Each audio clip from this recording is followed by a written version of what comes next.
বাংলাদেশে উগ্রবাদিতা নিয়ে কথা আছে। উগ্রবাদিতা ওয়ারেন টেররের সময় থেকে এখানে এটা একটা জোয়ার আকারে শুরু করা হয়েছিল। একটা উদাহরণ দিই আপনাকে, যেমন ধরেন আলী হাসান ওসামা, প্রিয় বক্তা মুফতি আমির হামজা, যার বক্তব্য শুনে রাশমিকাকে আমি চিনেছি, এই জন্য তার প্রতি কৃতজ্ঞতা। হ্যাঁ, তারপরে হারুন ইজাহার সাহেব, ওনারা একই মামলার আসামি হাসিনার আমলে একটা মামলার আসামি।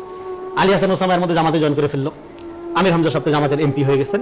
কিন্তু এখন বিগত আমলের হাসিনা আমলের মামলায় যে সমস্ত আলেমরা কারাবন্দী, সেই আলেমদের বিষয়ে কথা বলার জন্য ওনারা কয়েকদিন আগে আপনার আইনমন্ত্রীর সাথে দেখা করেছে, কথা বলে সেই ছবি সোশ্যাল মিডিয়াতে দিয়ে জঙ্গিদের ছাড়ানোর জন্য হারুন ইজাহারের তৎপর। হারুন ইজাহার এখন জঙ্গি, ওনারা কিন্তু তিনজনে একই মামলার আসামি।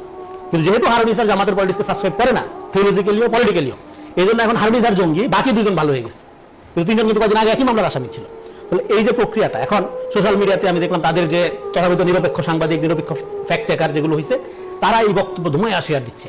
এখনো আলেম, শেখ হাসিনা হত্যা চেষ্টা মামলা, কোটালীপাড়া থানা আপনার ঘটনার যে মামলা, সেই মামলা এখনো আলেমরা বন্দী, এখনো জেলে আছে, যে মামলার কোনো ভিত্তি নেই। সেটা নিয়ে কথা বলা যাবে না, সেটা নিয়ে প্রতিবাদ জানানোর জন্য, সেটার ব্যাপারে আইনি সুরাহা চাওয়ার জন্য, সেটা ন্যায় বিচার চাওয়ার জন্য আজকে জঙ্গি হয়ে যাচ্ছে ওনারা। কিন্তু এই যে এইভাবে যে বিভক্ত করা মুখ চেয়ে, আপনি যদি শুধুমাত্র তার পক্ষে মতামত উৎপাদন করেন, তার পক্ষে থাকেন, তাইলে আপনি নিরপেক্ষ, তাইলে আপনি লেজিট, না হলে আপনাকে সে জঙ্গি বানাইতেও কসুর করবে না, আপনাকে সে প্রতিক্রিয়াশীল বানাইতেও কসুর করবে না, আপনার গণতন্ত্রের বিরুদ্ধে বানাইতেও কসুর করবে না। এই রিজওয়া না পারা, ওনারা সবচেয়ে প্রিয় পাত্র ছিল গভর্নমেন্টে যখন ছিল তখন। আজকে তার বক্তব্য কাটপিস করে বিকৃত করে দিয়ে হলেও প্রচার করতে হচ্ছে, প্রমাণ করতে হচ্ছে যে এই নির্বাচনে আসলে আমাদের ভিতর থেকে হারাই দেওয়া হচ্ছে। কিন্তু হারাই যদি দেয়, সেটা আপনাদের লোক কিভাবে আপনাদের হারাই? তাহলে আপনারা তাকে ডিফেন্ড করছেন।